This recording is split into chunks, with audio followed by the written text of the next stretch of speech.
لگاؤ بھی میں لگا دوں.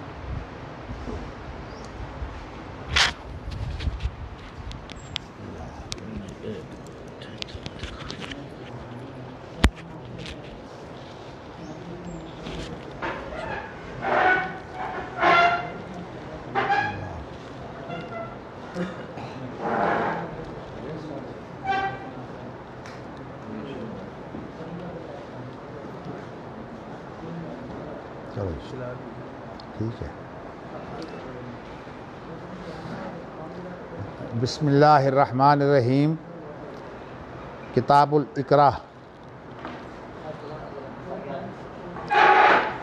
قول اللہ تعالی الا من اکرہ وقلبہ مطمئن بالایمان ولکن من شرح بالکفر صدرا فعلیہم غضب من اللہ ولہم عذاب عظیم. وقال الا ان تتقوا منہم تقا وہی تقیہ. وقال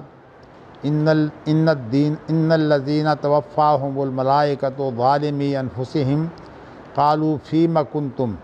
قالوا کنا مستضعفین فی الارض قالوا الم تکن ارض اللہ واسعۃ فتہاجروا فیہا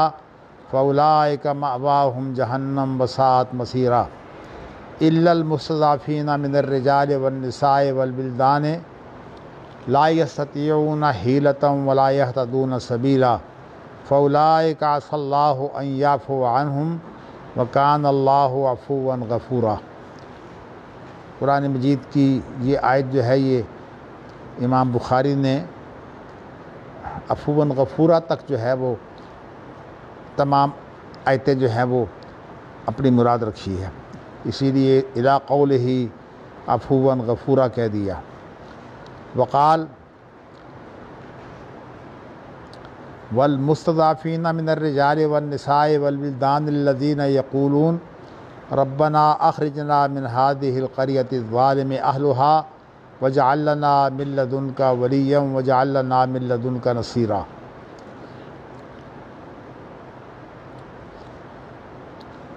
فعذر اللہ المستضعفین الذین لا یمتنعون من ترک ما امر اللہ بہ.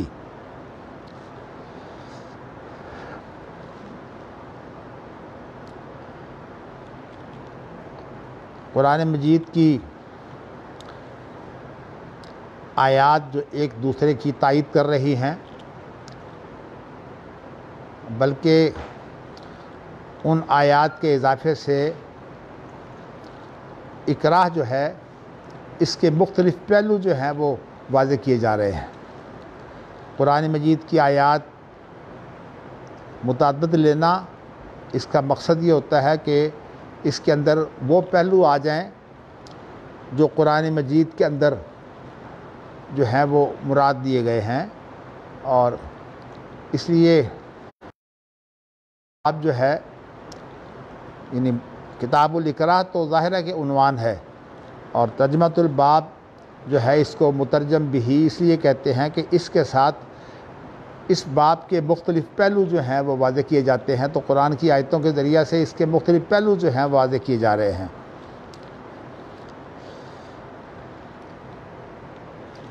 یہاں میں آپ کو ایک اہم بات یہ بتا دوں کہ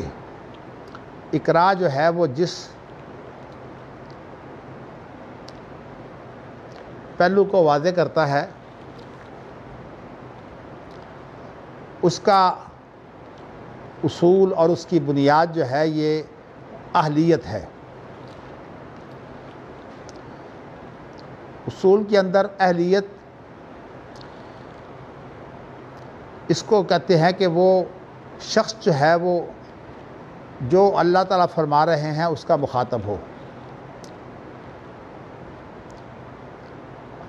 قرآن مجید کی یہ آیتیں جو ہیں یہ مختلف لوگوں کو خطاب ہے اور ان کے لیے اللہ کی طرف سے ہدایت ہے. ویسے اہلیت کی دو قسمیں ہوتی ہیں، ایک کو کہا جاتا ہے اہلیت وجوب اور دوسری کو کہا جاتا ہے اہلیت ادا. وجوب کا معنی یہ ہے کہ اب اہلیت جو ہے وہ واجب ہو گئی ہے۔ کس پر واجب ہوئی ہے؟ یہ ان لوگوں پر واجب ہے جن کا حق ہے، اور اہلیت وجوب کی جو اصل بنیاد ہے وہ زندگی ہوتی ہے، یعنی اس کے اندر زندگی پائی جائے، اس کے کچھ حقوق ہوتے ہیں، اور ان حقوق کو جو ہے وہ بتایا جاتا ہے کہ اس زندگی کی بنیاد پر۔ لیکن زندگی کے اندر کئی قسم کے ایسے پہلو ہوتے ہیں جو انسان کو جو ہے وہ بری کر دیتے ہیں، جیسے کہ حدیث میں یہ آیا ہے رفع عن امت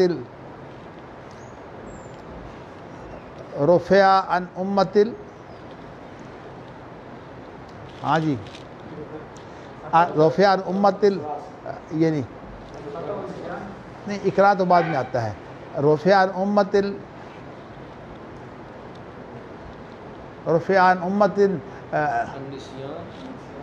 جی ہاں رفع عن امت النسیان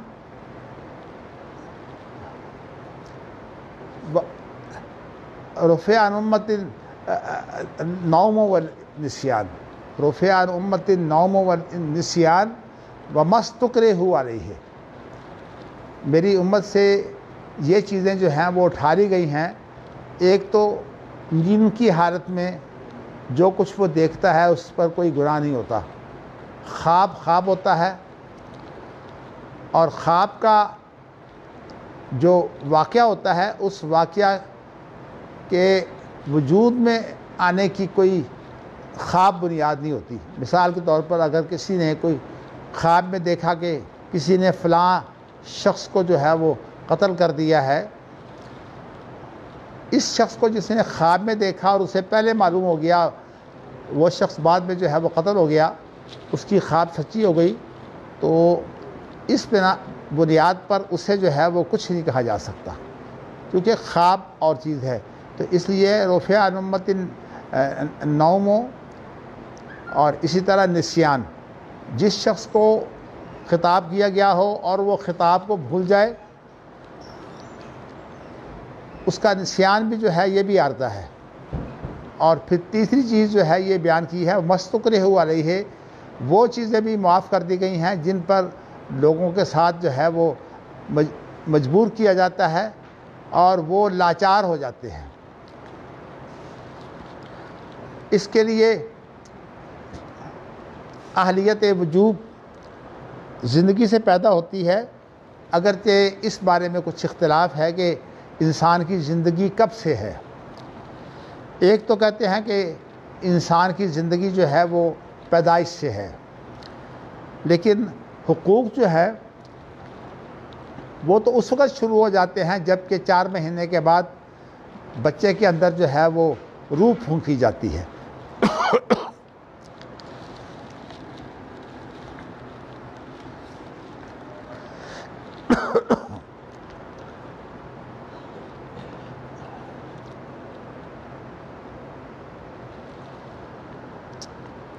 اگر کسی عورت کا حمل گرا دیا جائے اور بچہ جو ہے وہ ماں کے پیٹ کے اندر اپنے 4 مہینے پورے کر چکا ہے، تو اس کے لیے شریعت میں سزا ہے کہ ایک غلام یا لونڈی جو ہے وہ آزاد کی جائیں گی۔ اس کا مطلب ہے کہ شریعت میں اس بچے کا بھی حق ہے۔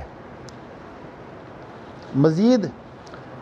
جو ہے وہ اہمیت اس بات کی ہوتی ہے کہ یہ بچہ جو ہے یہ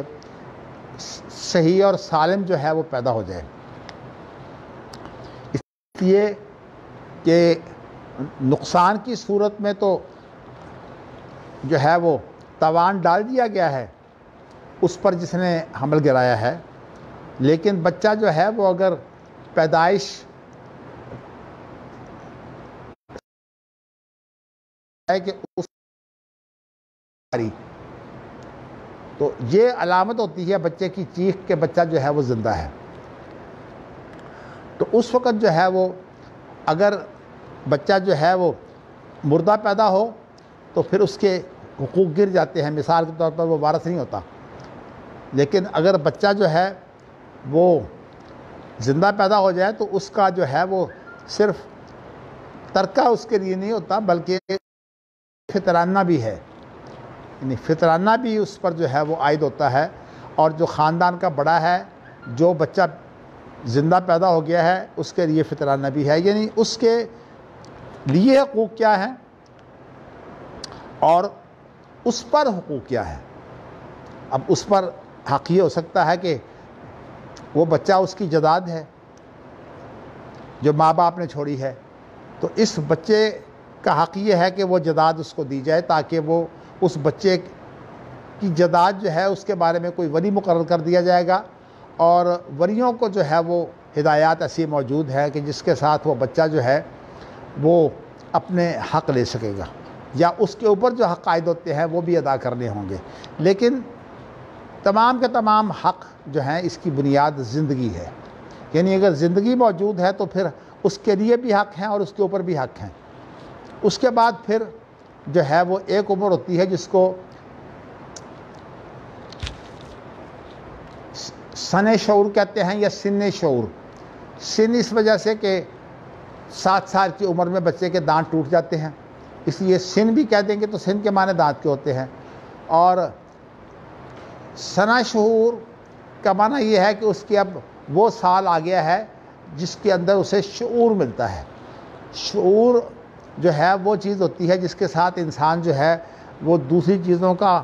اندازہ کرتا ہے، اسے اندازہ ہو جاتا ہے۔ مثال کے طور پر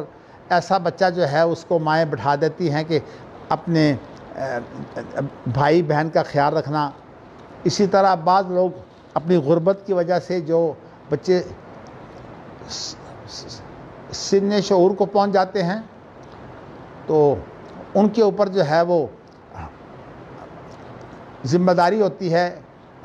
ان کے ماں باپ بسا اوقات جو ہے وہ ایسی بیچنے کی چیزیں جو ہے بچے کو اس کے لیے مقرر کر دیتے ہیں۔ اب اس کا یہ حق ہے کہ اس کی جو چیزیں ہیں کوئی ان چیزوں کو نہ چھڑے، اور اس کو یہ حق ہے کہ وہ ماں باپ کے سکھانے کے مطابق ان کی جو قیمت ہے وہ مناسب لے لے، تو قیمت کا اس کا حق ہے، اور وہ جو بیع کرے گا اس کی بیع بھی ہو جائے گی، خرید و فروخت بھی ہو جائے گی۔ یعنی بیع کے معنی ہوتے ہیں معاملات، بیع کے معنی صرف خرید و فروخت نہیں ہوتے۔ ہمارے قانون کے اندر آج کل بیع جو ہے وہ صرف خرید و فروخت کے لیے استعمال ہوتی ہے، حالانکہ نہیں، تمام قسم کے معاملات جو ہیں یہ بیع میں شامل ہوتے ہیں۔ تو اس اعتبار سے بیع جو ہے، مثال طور پر آپ دیکھیے کہ کتاب البیوع کے اندر کتنے باب آ جاتے ہیں، غصب کے باب آ جاتے ہیں، وکالت کے باب آ جاتے ہیں، پھر اسی طرح جو ہے وہ خرید و فروخت کے باب آ جاتے ہیں۔ تو بیع کے اندر یہ معاملات جو ہیں وہ تمام کے تمام شامل ہیں۔ تو اس اعتبار سے شریعت میں بیع کا مفہوم اور ہے، اور ہمارے قانون میں جو بیع ہے وہ صرف خرید و فروخت کے لیے استعمال ہوتا ہے۔ اگر کسی شخص کے بارے میں اسے حق نہ دیا جائے خرید و فروخت کا تو کہتے ہیں کہ اس کو کوئی حق نہیں ہے۔ تو میں بتانا ہی چاہتا ہوں کہ بچہ جب سن شعور کو پہنچتا ہے تو اس وقت جو ہے وہ بیع بھی کر سکتا ہے، اور اس کے جو ہے وہ کچھ اور حقوق بھی بن جاتے ہیں کہ اس کی چیزوں کی جو ہے وہ لوگ حفاظت کریں، اس کی چیزوں کی لوٹ مار نہ ہو۔ تو یہ شریعت کے اندر یہ بھی اہلیت وجوب جو ہے وہ کہلاتی ہے۔ ایک چیز جو آج کل خاص طور پر آ گئی ہے کہ پہلے تو انفرادی معاملات ہوتے تھے، اس کے بعد پھر نبی اکرم صلی اللہ علیہ وسلم نے بھی جو ہے وہ ادارے قائم کیے ہیں۔ نبی اکرم صلی اللہ علیہ وسلم حکمران بھی تھے، اور حکمران جو ہیں وہ ایسے ادارے قائم کرتے ہیں کہ ان اداروں کی حقوق ہوتے ہیں، جیسے کہ حکمران کا پہلا حق یہ ہے کہ اس کا جانشین مقرر ہو۔ مثال کے طور پر اگر وہ اس کیفیت میں آ گیا ہے کہ کوئی معاملہ انجام نہیں دے سکتا تو بہتر یہ ہے کہ وہ اپنا جانشین مقرر کرے، اور اگر نہ کرے تو اس کی جو وصیت ہوتی ہے وہ بھی جو ہے وہ اس کا حق ہوتا ہے۔ حضرت ابوبکر صدیق رضی اللہ تعالیٰ عنہ نے فوت ہونے کے وقت مشورہ کر کے حضرت عمر رضی اللہ تعالیٰ عنہ کو اپنا جانشین بنا دیا تھا، اور اس کی جو وصیت ہے وہ اس کے مطابق جو ہے وہ عمل کیا جائے گا۔ تو میں نے یہ بتایا ہے کہ حاکم امیر ایک لفظ ہے، لیکن اس کا جو ادارہ بنتا ہے اس کو بولتے ہیں امارہ، حکومت یا امارہ۔ اگرچہ آج دنیا میں حکومت کے طرح طرح کے نظام آ گئے ہیں، لیکن اسلامی نظام کے اندر جو ہے وہ کوئی حکومت اس وقت تک اپنا کوئی اختیار نہیں رکھتی جب تک کہ وہ نبوت کو تسلیم نہ کرے۔ تو اسی لیے شاہ ولی اللہ نے یہ کہا ہے کہ یہ جو ولی ہوتا ہے یا خلیفہ ہوتا ہے، الخلافت عن النبوہ، خلافت جو ہے یہ نبوت کی طرف سے اختیار حاصل کرتی ہے، یعنی اگر اس نے نبوت کو نہیں مانا تو خلافت جو ہے وہ قائم نہیں ہوگی۔ تو اس لیے اسلام کے اندر نبوت جو ہے وہ اہم ہے اور وہ دائمی ہوتی ہے۔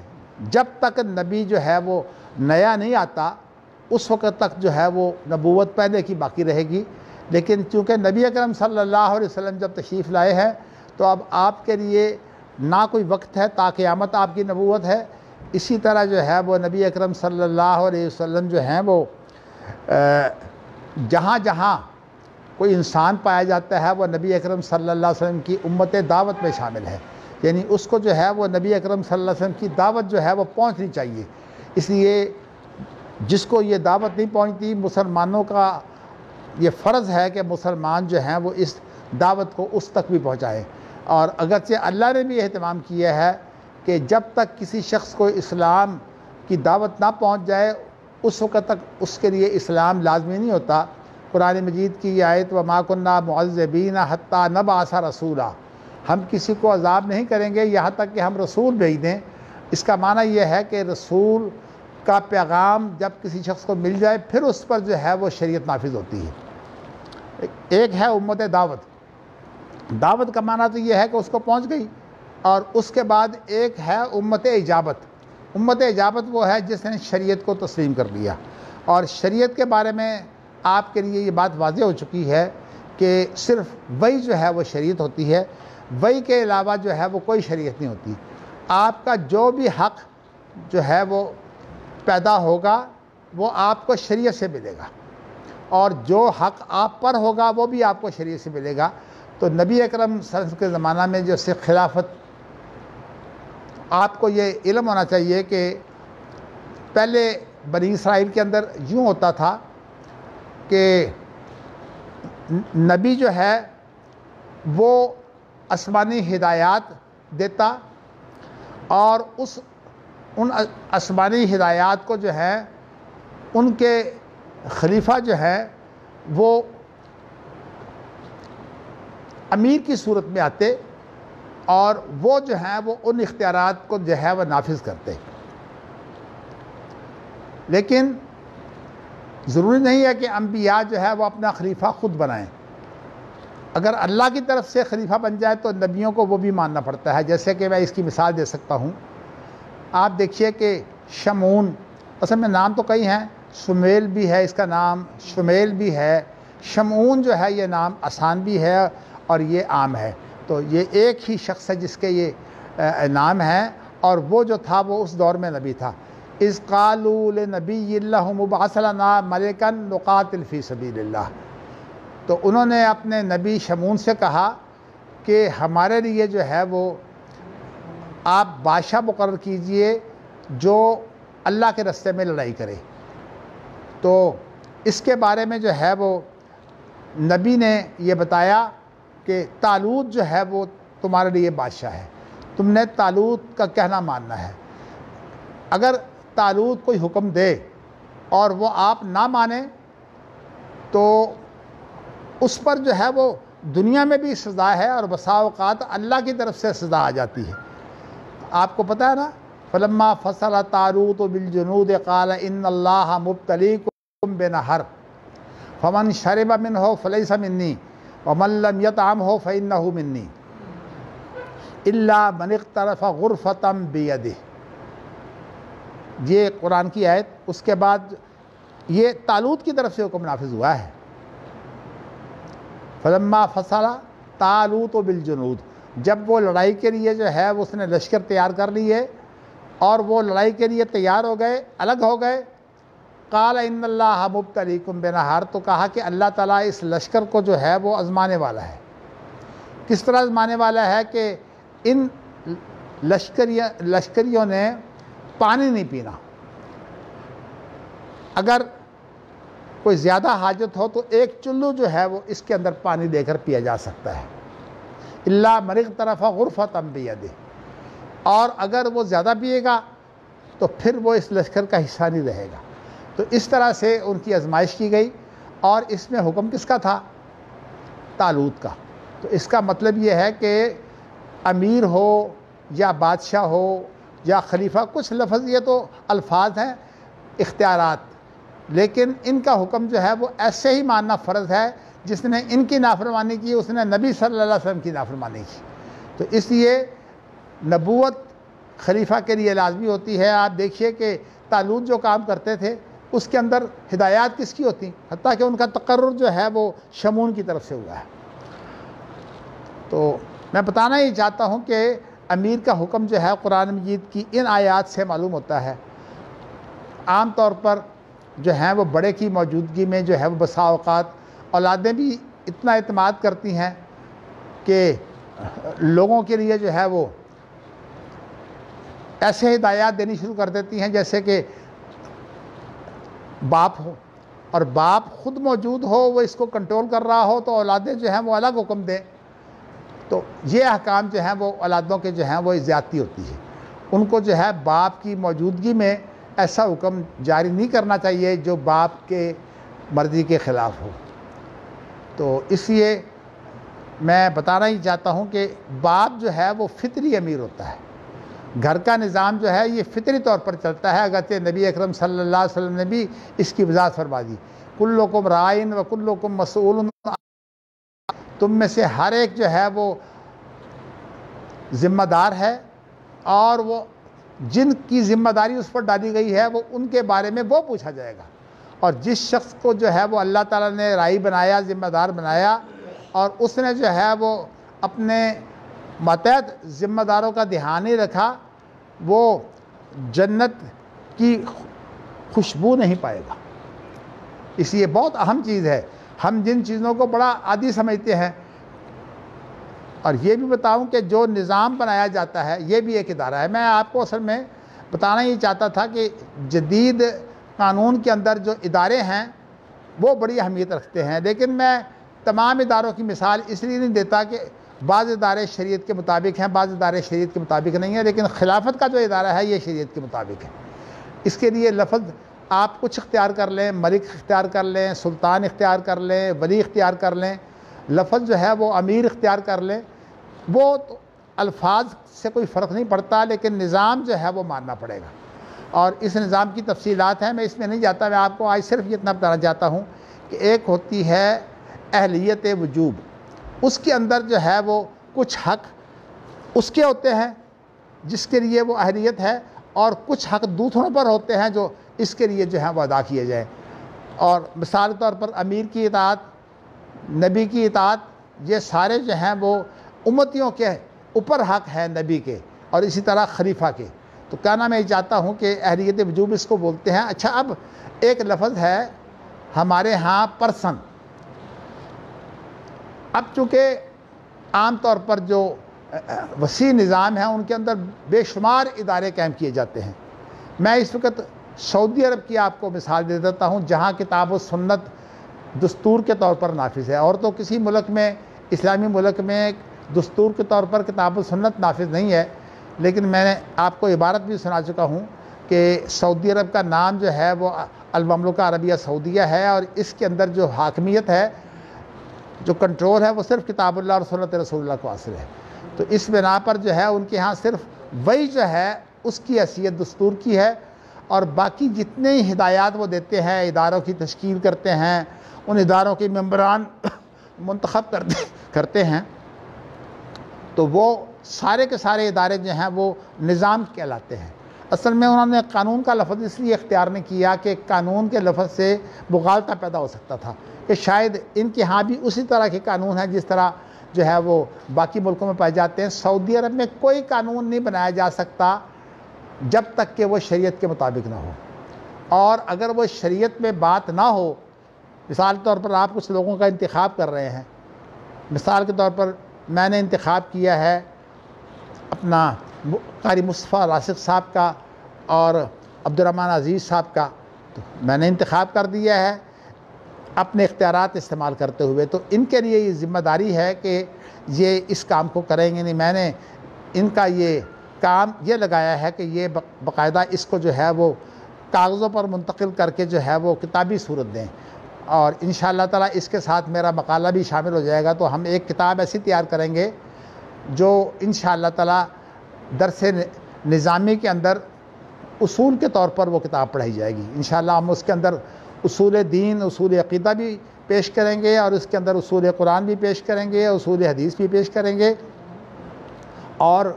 اسی طرح اصول فقہ بھی پیش کریں گے۔ تو میں کل آپ کو تفصیلی بتا چکا ہوں کہ ایک طریقہ جو ہے وہ حنفیہ کا ہے، انہوں نے جو ہے وہ فقہ کو پہلے تیار کیا ہے، اور فقہ کو سامنے رکھ کر جو ہے وہ انہوں نے جو ہے وہ نام دے دیا فلاں کی فقہ، حالانکہ جو فقہ حنفی ہے یہ امام ابو حنیفہ کی نہیں ہے، اس کے اندر بڑے لوگ شامل ہیں، اور خود انہوں نے ایک واقعہ بنایا ہوا ہے تاکہ اس فقہ کو جو ہے وہ اجماعی شکل دے دیں۔ کہتے ہیں 40 آدمی تھے، بھائی اگر وہ بھی لے لو تو نئی مصیبت ہے، 40 آدمیوں کا ادارہ بنے گا، اور ادارہ جو ہے پھر اس کے لیے ضروری ہے کہ آپ یہ ثابت کریں کہ تمام لوگوں کی عمریں جو ہیں وہ اس کے مطابق تھیں کہ وہ اس اجتماع میں شریک ہو سکتے تھے۔ تو اس لیے میں نے آپ کو بتایا کہ یہ ادارہ تو خیر بناوٹی بات ہے، لیکن ویسے یہ آپ کو بتاؤں کہ امام کے نام پر فقہ تیار کر کے پھر جب اس فقہ کو جو ہے کتاب و سنت کے مطابق کرنے کے لیے جو ہے اصول بنائے گئے، تو وہ پھر ایسا ہے کہ وہ ساری کی ساری چیزیں جو ہے جو کہ فقہ اجتہاد کا نتیجہ ہوتی ہے، اس لیے اجتہاد کے نتیجے میں ساری جو ہے وہ باتیں آ گئیں، یعنی ان کے ہاں وہ تمام کی تمام فقہ جو ہے وہ اجتہادی ہے، اور اجتہادی بھی کیا ہے میں آپ کو بتا چکا ہوں کہ ان کے ہاں اجتہاد اتنا وسیع ہے کہ صرف اطلاع کا نام نہیں ہے، بلکہ جو رائے بنتی ہے اور پھر رائے سے جو رائے نکالی جاتی ہے جس کے تخریج کہتے ہیں، وہ بھی جو ہے وہ ان کی فقہ ہے۔ لفظ تخریج جو ہے فقہ میں استعمال ہو تو اس معنی میں ہوتا ہے، لیکن ایک لفظ تخریج جو ہے وہ استعمال ہوتا ہے فن حدیث کے اندر۔ فن حدیث کے اندر عام طور پر جو تخریج ہے اس کو بولتے ہیں کہ آپ کسی حدیث کے متعلق یہ بتائیں کہ وہ کہاں پائی جاتی ہے، اور آپ اس کے متعلق یہ تحقیق بھی پیش کر دیں کہ وہ حدیث کس درجے کی ہے، صحیح ہے کہ نہیں ہے اور کس درجے کی ہے، اس کو بولتے ہیں تخریج۔ اور اگر آپ اپنی کتاب میں کچھ شرطیں لگا لیں، جیسے کہ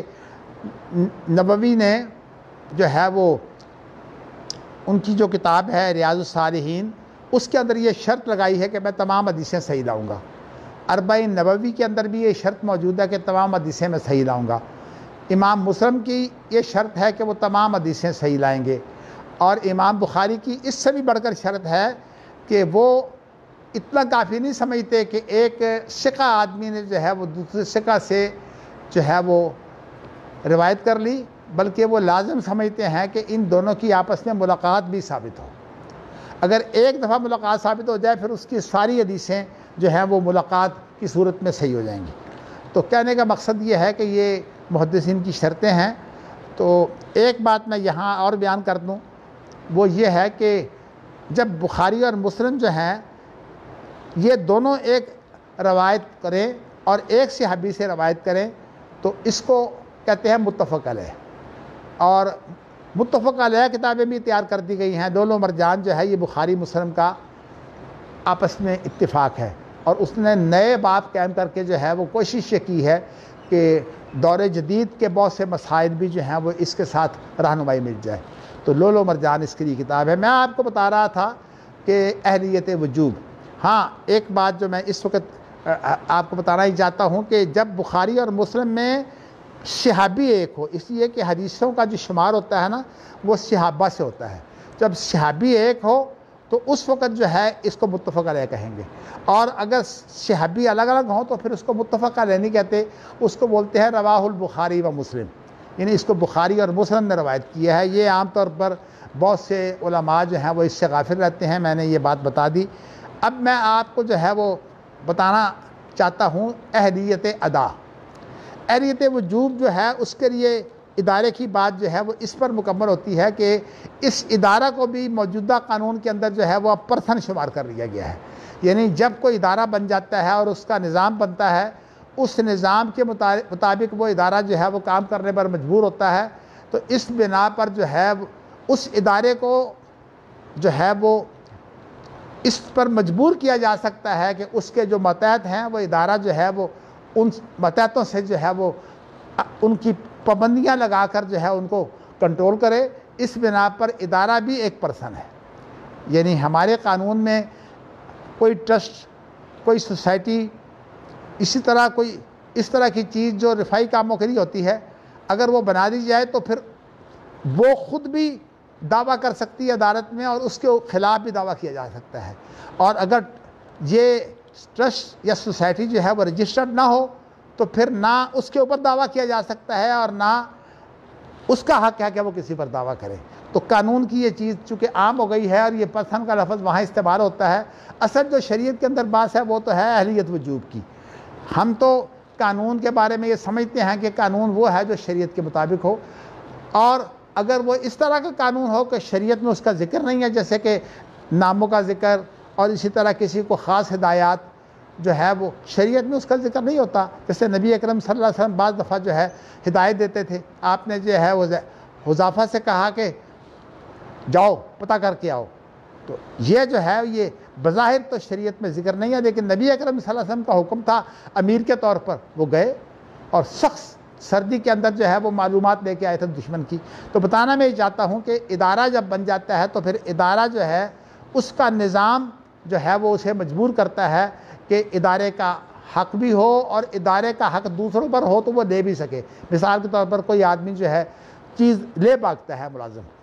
تو ادارے کا حق ہے کہ اس کے خلاف جو ہے وہ امانت میں خیانت کا جو ہے مقدمہ قائم کرے. اگرچہ ہمارے ہاں جو ہے وہ شریعت نافذ نہیں ہے, لیکن انہوں نے جو قانون بنایا ہوا ہے اس قانون کا نفاذ ہوتا ہے. اسی لیے ہمارے ہاں قانون دان کو جو ہے وہ جو وزیر قانون ہوتا ہے اس کا نام ہوتا ہے وزیر قانون. سعودی عرب میں اس کا نام وزیر قانون نہیں رکھتے, اس کا نام رکھتے ہیں وزیر عدل, کیونکہ ان کے ہاں شریعت کا کام ہے عدل قائم کرنا, اور قانون کے اندر عدل ذمہ داری نہیں ہوتی. قانون کے اندر صرف اتنا ہوتا ہے کہ اس نے جو کام کیا ہے وہ قانون کے مطابق ہے. اسی لیے میں آپ کو مثال دے دیتا ہوں کہ شریعت کے اندر ایک قاتل جو ہے اس کے بارے میں ثابت نہیں ہوتا کہ یہ قاتل ہے, تو کہ یہ قاتل جو ہیں یہ ثابت نہیں ہو سکے, اس لیے سارے بری ہیں. شریعت کے اندر اس کے لیے کچھ اور نظام بھی موجود ہے. جیسے کہ شریعت کے اندر جو ہے وہ ایسا نظام موجود ہے کہ سب سے پہلے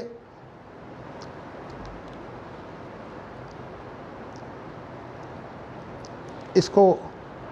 کیا بولتے ہیں جی, وہ جو 50 قسمیں دلائی جاتی ہیں. ہاں جی, نہیں 50 آدمیوں سے قسمیں دلائی جاتی ہیں کہ آپ یہ گواہی دیں کہ یہ آدمی جو ہے یہ, اس کو بولتے ہیں قسامہ. قسامہ اس کو بولتے ہیں. تو قسامہ جو ہے وہ یہ ہے کہ آپ کے لیے اتنا کافی نہیں ہے کہ وہ آدمی جو ہے اس کے لیے گواہ نہیں ہے, اس کے لیے قسامہ ہوتا ہے. اور اگر 50 مسلمان قسمیں کھا جائیں تو پھر اس کے اوپر جو ہے وہ کم از کم دیت لاگو ہو جاتی ہے, تاوان لاگو ہو جاتا ہے. جیسے کہ ایک شخص جو ہے وہ یہود کے علاقے میں قتل ہو گیا. اب جو ہے وہ نبی اکرم صلی اللہ علیہ وسلم کے پاس جو ہے وہ 2 بھائی آئے, ایک کا نام محیصہ تھا. چھوٹے بھائی نے چاہا کہ میں گفتگو کروں نبی اکرم صلی اللہ علیہ وسلم سے, تو نبی اکرم صلی اللہ علیہ وسلم نے فرمایا کہ نہیں, بڑا بھائی گفتگو کرے. دیکھو یہ بھی نظام کا حصہ ہے کہ جب 2 آدمی موجود ہوں تو ان کے اندر جو بڑا ہو وہ گفتگو کرے. چھوٹے کو اجازت نہیں ہے جب تک کہ بڑا نہ کہے. مثال طور پر بڑا جو ہے وہ اتنا سمجھدار نہیں ہوتا یا اتنا زبان کا جو ہے وہ نہیں ہوتا, حضرت موسیٰ علیہ السلام نے اپنے ساتھ جو ہے وہ ہارون کو اسی لیے دیا ہے، وہ افصح منی لسانا، کہ وہ مجھ سے زیادہ فصیح ہے، اس لیے کہ موسیٰ علیہ السلام کی زبان میں وہ جو کولا رکھا گیا تھا بچپن میں اس کا اثر تھا، تو اس لیے ان کی زبان صاف نہیں تھی، انہوں نے پھر دعا کی، اللہ نے کچھ صاف کر دی، لیکن پھر بھی جو ہے وہ ہارون جو تھے وہ زیادہ فصیح زبان رکھتے تھے، تو حالانکہ بڑے بھی تھے 4 سال، لیکن موسیٰ علیہ السلام کے تابع تھے۔ تو آپ دیکھیے کہ انہوں نے اگر کوتاہی کی تو موسیٰ علیہ السلام نے ان کی داڑھی پکڑ لی، ان کے بال پکڑ لیے، تو انہوں نے انہیں جو ہے وہ اپنی ماں کا واسطہ دے کر جو ہے وہ اپنے بال چھڑائے ہیں۔ تو میں کہنا ہی چاہتا ہوں کہ یہ نظام بہت اہم چیز ہے، اور جس ادارے میں نظام نہ ہو وہ ادارہ ہوتا ہی نہیں۔ تو میں نے آپ کو یہ بتایا ہے کہ یہ چیز ہے، تو ادارہ جو ہے وہ ایک خود اکائی بن جاتا ہے نظام کے ساتھ، تو اس کو بھی ہماری قانونی اصطلاح میں اور شریعت بھی اس کو مانتی ہے، اس لیے کہ اس کے لیے صرف اتنا ضروری ہے کہ یہ نظام چونکہ انسان بناتے ہیں اس لیے شریعت کے منافی نہیں ہونا چاہیے۔ ایک نظام تو وہ ہے جو شریعت کے مطابق بنایا جائے، اس کی تو حیثیت جو ہے وہ اور ہوتی ہے، اور ایک نظام وہ ہوتا ہے جو شریعت کے منافی نہ ہو، اس کی حیثیت اور ہوتی ہے۔ تو جو نظام بنایا جاتا ہے وہ تو شریعت کی تعلیمات سے بنایا جاتا ہے، اور جو ایسا نظام بنایا جاتا ہے جو شریعت میں نہ ہو، جیسے کہ آدمیوں کا تقرر، کسی کو جو ہے فلاں علاقے کا حاکم بنا دیا، کسی کو فلاں علاقے کا حاکم بنا دیا، تو یہ نظام جو ہے شریعت کے منافی نہیں ہونا چاہیے۔ یعنی ایسے لوگوں کو آپ وہاں کا حاکم نہ بنائیں جیسے جو نماز، اور آپ کو پتہ ہے کہ سعد بن ابی وقاص کے بارے میں کچھ شکایات حضرت عمر رضی اللہ تعالیٰ عنہ کو پہنچی، تو سعد بن ابی وقاص نے جو ہے وہ کہا کہ آپ تحقیق کر لیں۔ تو سعد بن ابی وقاص جو ہیں وہ کچھ مزاج کے جو تھے وہ ایسے تھے کہ آرام طلب تھے، تو ان کے بارے میں شکایتیں جو ہیں وہ خیال نہیں رکھتے، سستی کرتے ہیں، جو لوگ برے ہوتے ہیں ان کے بارے میں پکڑ نہیں کرتے، حالانکہ یہ بات نہیں تھی۔ سعد بن ابی وقاص وہ شخصیت ہے جس کے بارے میں نبی اکرم صلی اللہ علیہ وسلم نے فرمایا کہ میرے ماں باپ دونوں تم پر قربان ہیں جنگ بدر کے اندر، تو اس لیے یہ وہ شخصیت ہے اور یہ مستجاب الدعوات ہے۔ جب ان کی تحقیق کے لیے لوگوں کو بھیجا گیا تو تمام لوگوں نے کہا کہ جی ہمیں کوئی شکایت نہیں ہے۔ ایک آدمی جو ہے وہ کہنے لگا جی ان میں یہ برائی ہے، ان میں یہ برائی ہے، ان میں یہ برائی ہے۔ سعد بن ابی وقاص نے جب دیکھا کہ تمام لوگ جو ہیں وہ تو بولتے نہیں ہیں اور ایک آدمی جو ہے میری برائیاں کر رہا ہے، تو حضرت عمر رضی اللہ تعالیٰ عنہ نے کہا کہ جب اس کی ایک آدمی برائی کر رہا ہے تو میں نظم و نسق کے سلسلے میں اگر ایک آدمی بھی کسی کے بارے میں جو ہے وہ برائی کرے تو اگر ایسی صورتحال ہو کہ اس کی جگہ پر نیا آدمی مقرر کیا جا سکتا ہے تو مقرر کر دینا چاہیے۔ بہر صورت حضرت عمر رضی اللہ تعالیٰ عنہ نے سعد بن ابی وقاص کو جو ہے وہ معطل کر دیا۔ انہوں نے جو ہے وہ اس آدمی کو بد دعا دی اور کہا کہ تو اس وقت تک جو ہے نہ مرے جب تک کہ جو ہے تجھ پر یہ الزام نہ آ جائے کہ تو اپنی آنکھوں سے جو ہے وہ لڑکیوں کو جو ہے وہ چھیڑتا ہے، یا اس طرح کی انہوں نے بد دعا دی۔ وہ آدمی جو ہے بوڑھا ہو گیا اور بوڑھا ہونے کے باوجود جو ہے وہ عورتوں کو چھیڑتا تھا، تو ساتھ یہ کہتا تھا کہ مجھے جو ہے یہ بد دعا لگی ہے سعد بن ابی وقاص کی، یعنی وہ مستجاب الدعوات بھی تھے۔ تو میرا کہنے کا مقصد یہ ہے کہ یہ شریعت کی تو بہت چیزیں جو ہیں وہ ہدایات ہیں۔ اچھا، اب میں آپ کو بتانا ہی چاہتا ہوں کہ اہلیت ادا کیا ہوتی ہے۔ اہلیت ادا یہ ہوتی ہے کہ جب آدمی جو ہے اس کو شعور مل جائے، لیکن یہ ادا جو ہے یہ اس وقت کامل ہوتی ہے جب کہ انسان بالغ ہو جائے۔ جب انسان بالغ ہو جائے تو یہ جو ہے وہ اہلیت ادا ہے، اور اس کی جو بنیاد ہے وہ ہوتی ہے عقل۔ اہلیت وجوب کی بنیاد زندگی ہے، اس کی بنیاد ہے شعور اور عقل۔ شعور جو ہے یہ اصل میں عقل سے ذرا کم تر چیز ہوتی ہے۔ عقل جو ہے وہ وسیع تر چیزوں پر جو ہے وہ نظر ڈال کر جو ہے وہ فیصلے کر سکتی ہے، لیکن شعور جو ہوتا ہے یہ سامنے دیکھ کر مشاہدہ کر کے جو ہے پھر جو ہے وہ فیصلہ کرتا ہے۔ اسی لیے جانوروں کے اندر بھی شعور ہوتا ہے۔ اب دیکھیے آپ کہ اگر ہرن جو ہے وہ شیر کو دیکھے تو وہاں سے بھاگے گا، اور یہ جو ہے یہ باقاعدہ اس کی حس ہے اور یہ اس کا شعور ہے۔ میں اگر اور اس کو لمبا کروں گا تو اس کے لیے شعور میں کون سی چیزیں شامل ہیں اور عقل میں کون سی چیزیں شامل ہیں، میں اس وقت اس مسئلے کو نہیں چھیڑنا چاہتا۔ میں بتانا صرف یہ چاہتا ہوں کہ اہلیت ادا جو ہے اس کی بنیاد شعور ہے اور عقل ہے۔ اگر شعور ہوگا تو سزا جو ہے وہ بڑی تو نہیں دی جائے گی، لیکن چھوٹی سزا دی جا سکتی ہے۔ جیسے کہ نبی اکرم صلی اللہ علیہ وسلم نے والدین کو حکم دیا ہے کہ جب 10 سال کا بچہ ہو جائے تو اسے اگر نماز پڑھانے کے لیے کچھ سزا بھی دینی پڑی تو سزا دے دیں، اور حالانکہ اس پر نماز واجب نہیں ہے۔ نماز تو واجب ہوتی ہے بلوغت کے بعد۔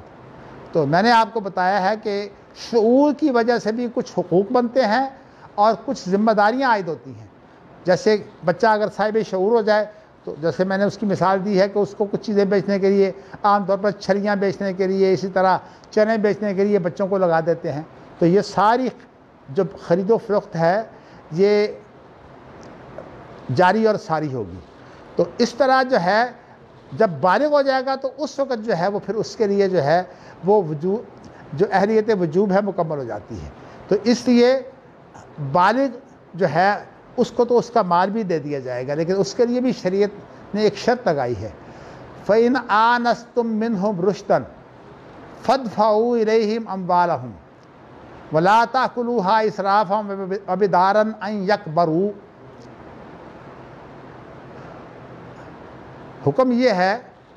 کہ اگر ولی جو ہے وہ کسی کی سرپرستی کر رہا ہے اور بچہ نابالغ ہے، اور اگر بچہ بالغ ہو جائے تو پھر ولی کو چاہیے کہ یہ مال جو اس کے پاس اس بچے کا ہے وہ اس کے سپرد کر دے، لیکن ایک شرط ہے کہ وہ بچہ جو ہے بالغ ہونے کے ساتھ ساتھ جو ہے وہ اتنا سمجھدار ہو کہ وہ مال کو ضائع نہیں کرے گا۔ تو اسی لیے فَإِنْ آنَسْتُم مِّنْهُمْ رُشْدًا،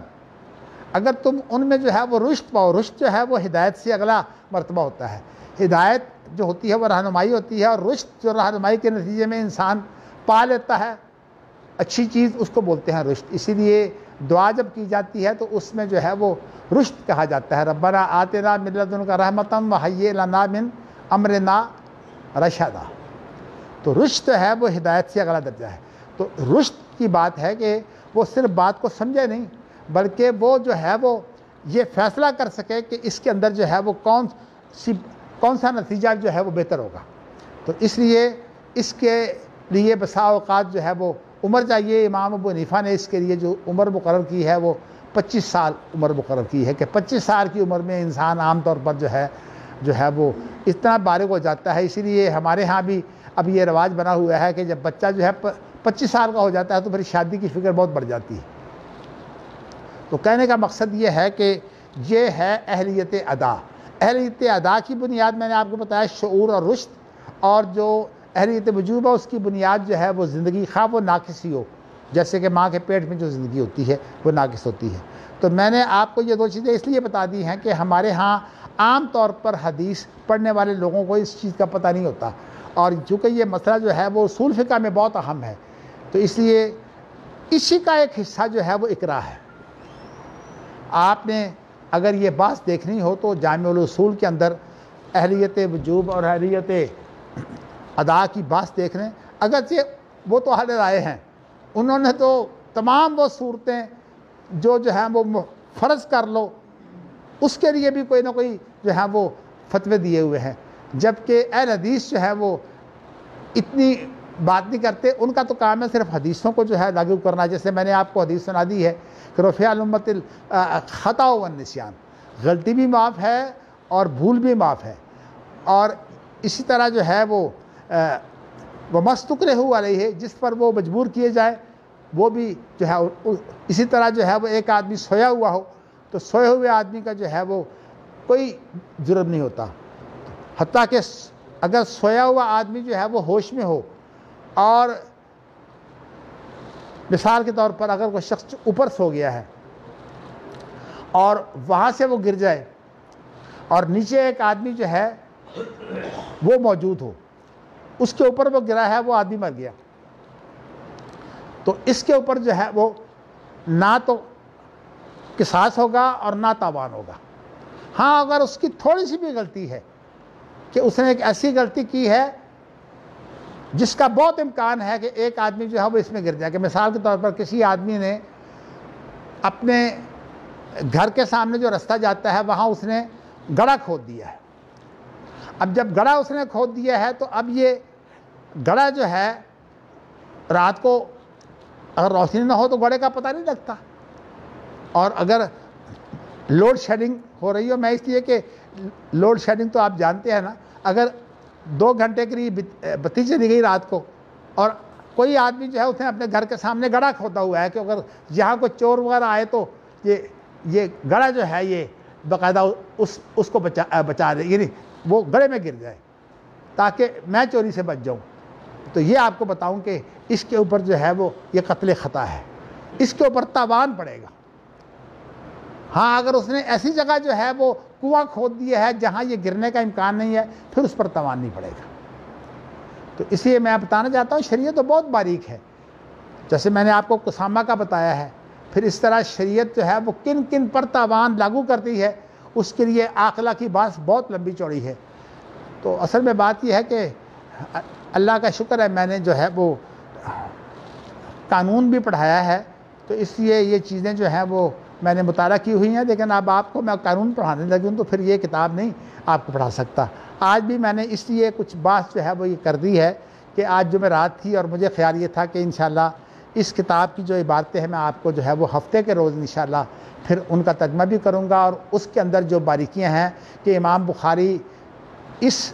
حدیث میں یا اس قرآن کی آیت میں کون سا پہلو جو ہے وہ اجاگر کرنا چاہتے ہیں، تو تمام آیات جو دیے ہیں انہوں نے ان کے اندر انہوں نے کوئی نہ کوئی پہلو اجاگر کیا ہے۔ اس طرح جو حدیثیں لیں گے ان کے اندر بھی پہلو اجاگر کریں گے، لیکن ایک اصطلاح جو ہے میں استعمال کیا کروں گا، آپ اس کو سمجھ لیں، مترجم بہی اور مترجم لہو۔ مترجم بہی تو وہ چیزیں ہوتی ہیں جو باب کے بعد آتی ہیں، اور ابھی احادیث جو امام بخاری خود سند سے اپنی سند سے لاتے ہیں وہ احادیث نہیں ہوتی، بلکہ اس کے اندر اگر احادیث بھی آئیں گی تو وہ احادیث جو ہیں یا تو معلق ہوں گی، یعنی سند ان کی پوری نہیں ہوگی۔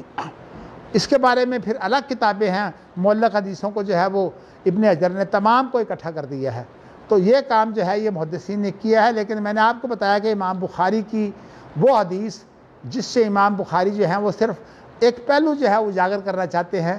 اس کو جو ہے وہ امام بخاری کا فتویٰ نہ سمجھا جائے۔ امام بخاری کی فقاہت ہے، اجتہاد ہے۔ امام بخاری کی فقاہت جو ہے وہ چونکہ حدیث کی فقاہت ہے، وہ اس سے جو ہے وہ اس کو جو ہے کوئی نہ کوئی اہمیت دے کر جو ہے وہ مثال بنانا چاہتے ہیں۔ تو میں نے آپ کو یہ بتایا ہے کہ مترجم بھی تو وہ حصہ ہوتا ہے،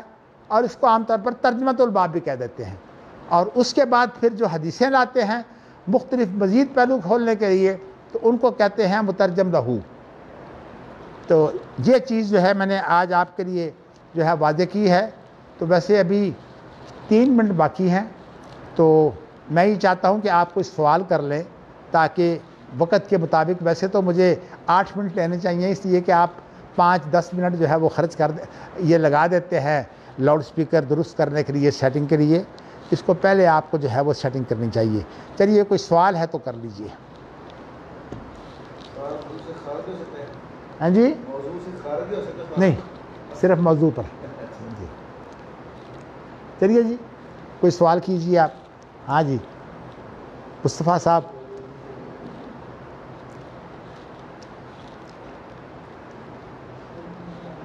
بخاری نے